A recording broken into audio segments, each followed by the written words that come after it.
Hello everyone, welcome to my YouTube channel Privacy with Suhas. My name is Suhas Krishnamurthy and I am a data privacy consultant by profession. Today we are going to look at one of the key topics, which is what are the data privacy principles. Now, most of the data protection regulations across the globe operate out of key principles which are defined in the regulation itself.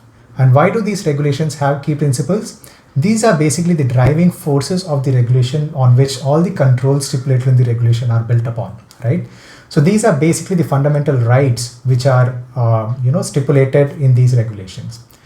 Now, when an organization starts building their privacy practice or their privacy program or their privacy framework on these privacy principles, not only focusing on these controls which are stipulated, then it helps the organizations to build a culture which actually focuses on protection of personal data, which directly leads to protection of privacy of an individual.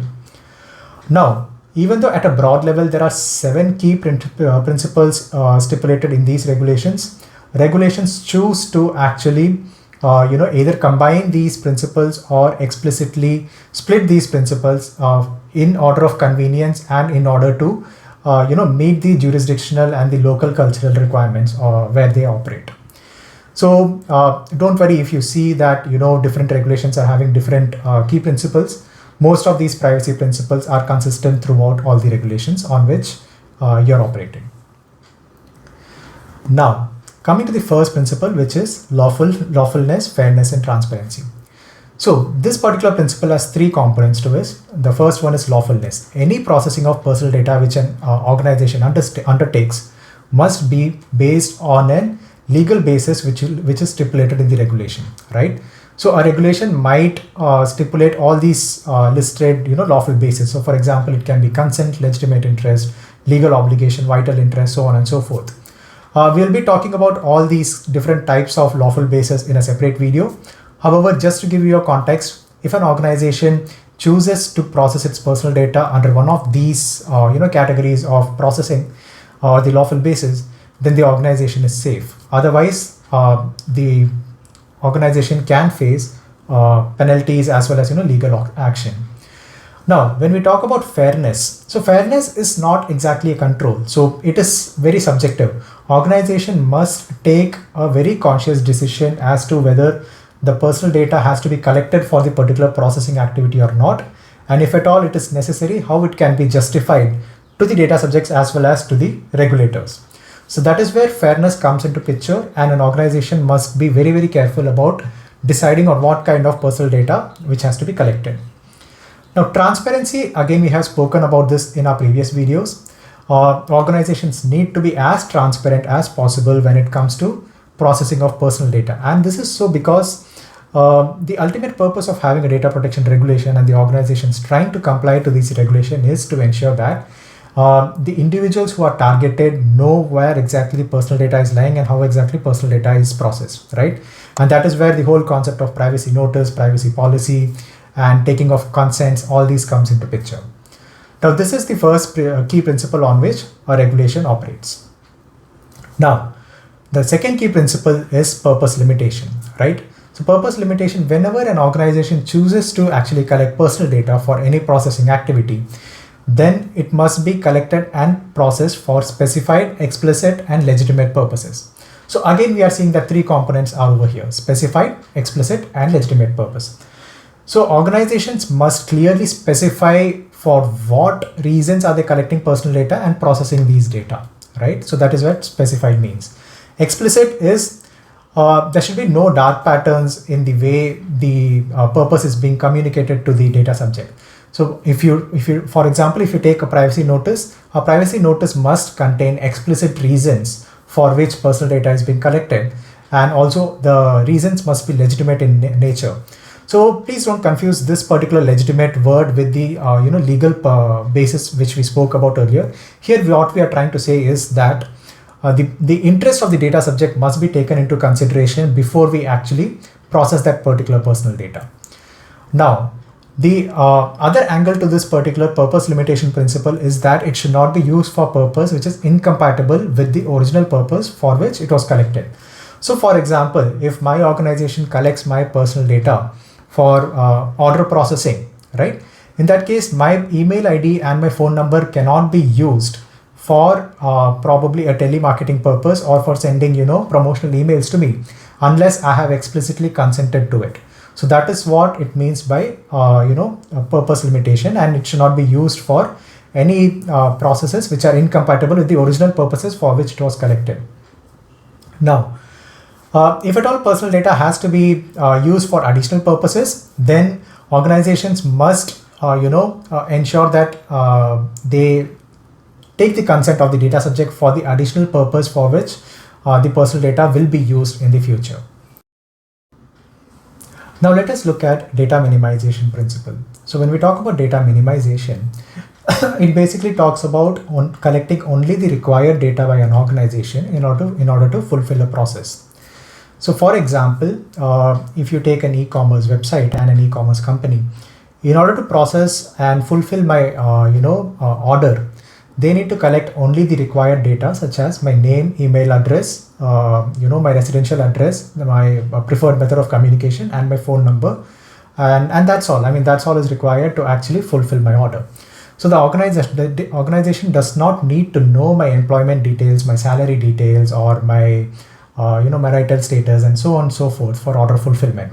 So that is where organization needs to understand that they collect only the adequate, relevant, and limited information which are required to fulfill the processing activity for myself, right? This is data minimization. Now talking about the next privacy principle, which is accuracy. So every organization must strive to keep the personal data as accurate as possible in order to fulfill a processing activity, right? So when I say accurate, organization needs to implement certain authentication and verification mechanisms in order to ensure that the personal data they are collecting is accurate. So for example, if you take any bank, they actually collect your Aadhaar card or your ID proofs in order to validate your phone number, validate the exact spelling of your name, and so on and so forth, right? This way, bank ensures that your details are as accurate as possible, right? Similarly, you might have also seen, banks sending out KYC, updation once in 6 months or once in a year. This is to ensure that, bank is keeping your data up to date. So for example, today you're staying in some part of India, and after a couple of years, you're moving to another part of India. In that case, your residential address changes, and the same has to be updated by the bank. And that's why basically these KYC forms are floated once in a year or once in 6 months to ensure that they keep your data as accurate as possible. And very similar systems have to be implemented across all other industries to ensure that the personal data of an individual is being kept accurate and up to date. Now, talking about storage limitation, this is a very, very important, principle, and this directly correlates with various other regulations, not only data protection, but rather other regulations through which, retention periods are defined. Organizations should have a legitimate purpose for actually storing and processing personal data. And once that particular, reason or the purpose is over, then the organizations must ensure that the data is either archived or deleted as per any other regulation which is applicable to them. So for example, banking regulations might have certain requirements from the regulators to retain the personal data for probably 15 years, or the credit bureaus might have certain regulations in order to track the credit history of an individual to retain that particular data for till the lifetime of a person. So all these kind of situations have to be taken into consideration, and clear retention periods and the disposal mechanisms must be identified and implemented in an organization to ensure that the storage limitation principle is adhered to. Now, when we talk about integrity and confidentiality, this is again a very, very important principle which directly correlates with the security controls which are implemented. Now, when I say security controls, this can be actually correlated to any of the security regulations which are out there. So for example, it can be a standard such as ISO 27001, through which information security controls are implemented in an organization. And the basic purpose for implementing these security controls is to prevent unauthorized and unlawful processing of personal data. Suppose tomorrow a cyber attack happens, or tomorrow one of the employees of the organization, they disclose this personal data to some other company, or they sell this personal data to some other company. That would be called as a data breach or a privacy incident. And in order to prevent such activities, integrity and confidentiality principles have to be followed by the organization. Now, talking about accountability is nothing but organizations taking responsibility for actually the controls which they are implementing to protect personal data and protect the privacy of an individual. Now, in order to demonstrate such accountability and to show compliance towards the organization, organizations can take various steps in order to show this particular principle. The first step is basically developing policies and procedures. These policies and procedures must be as robust as possible and must ensure that it is approved by the highest level of management, and these are flown down to all the employees of the organizations, and these are actually implemented. Now, the other way to demonstrate accountability is through developing a particular document called as ROPA, Record of Processing Activity. And we'll be talking specifically about ROPA in the successive videos. However, ROPA is a document which carries all the processing activity of an organization which involves processing of personal data.